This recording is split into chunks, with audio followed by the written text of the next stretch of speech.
Another hero, BGSU sophomore Stone Foltz. The 20-year-old died following a hazing ritual last year. His death, however, saved the lives of many through organ donation. His mother says when he first got his driver's license, without hesitation, he said yes to being an organ donor. Stone was able to donate his right kidney to a teenage girl and his left kidney to a preteen girl. His liver went to a man in his 50s, and both lungs went to another man in his 50s.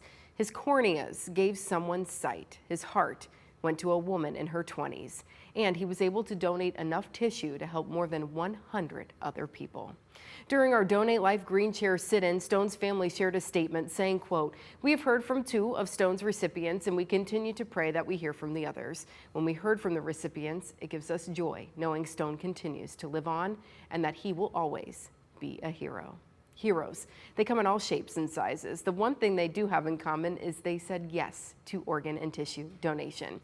Sisters Ashley Shaffer and Whitney Gawronski join us this afternoon, the children of one such organ and tissue donating hero. Good afternoon, ladies. Thanks for joining us today.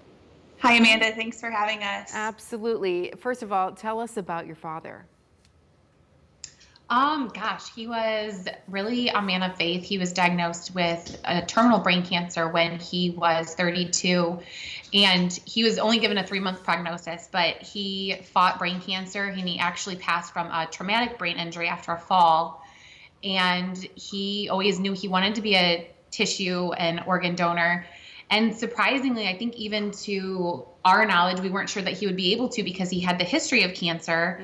But he was cancer-free when he passed away. So they made sure that everything was appropriate for him to donate and fulfill the wishes that he wanted to do in the event that he passed. And he had the honor to do that. So that was a really cool gift as a young girl to be able to see someone else fulfill the needs of others when you're going through so much turmoil yourself. Right. You know, obviously there's grief there to lose a father. And as children, you all were young. He was young, only 38 years old. But what does that mean now to know that he gave life to other families? Well, Amanda, I always think, when May 5th comes around every year, it's a super emotional day, even though it's been over 20 years since our dad passed away. And we were young kids. I was 12, my sister was 14. And I always think that was one of the worst days of our life. But now, many years past and having met some of the recipients of his organ and tissue recipients, I always remember on that day that even though it was one of the worst days of our life, it was one of the best days for almost a dozen people who either got a second chance at life or got to extend their life. And I think that's really cool. Wow, more than a dozen people. And yeah, when you hear those stories, do you communicate with the recipient families regularly, or maybe not so much anymore? So we were trying to figure out the timeline. We had the gentleman that received our dad's heart received it at Cleveland Clinic. Gosh, he passed May 5th. I think he got the heart May 6th. And he had reached out to my mom. There was a little bit of an issue between reaching her and connecting with us. But like 10 years later, it was at least 10 years later, I think we met him like 14 years later.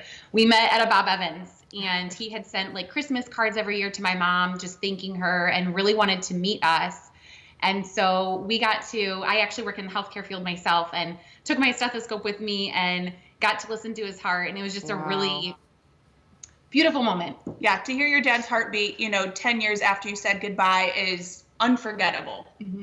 Wow. I mean, so he truly continues to live on and giving someone else in another family a chance to have that second chance at life. So there's no greater gift, really. So it's just amazing that your father is truly a hero, saying yes to organ and tissue donation. Ladies, we really appreciate you joining us this afternoon and sharing this story. We hope that it encourages other people to say yes to organ and tissue donation and give other people a second chance at life. Ladies, thank you so much for joining us this afternoon. Thanks for having us. You bet. Well, if you have questions or you need more information about organ donation, Life Connection of Ohio can help. Go to the website lifeconnection.org for more information. We'll be back in a moment. Diane?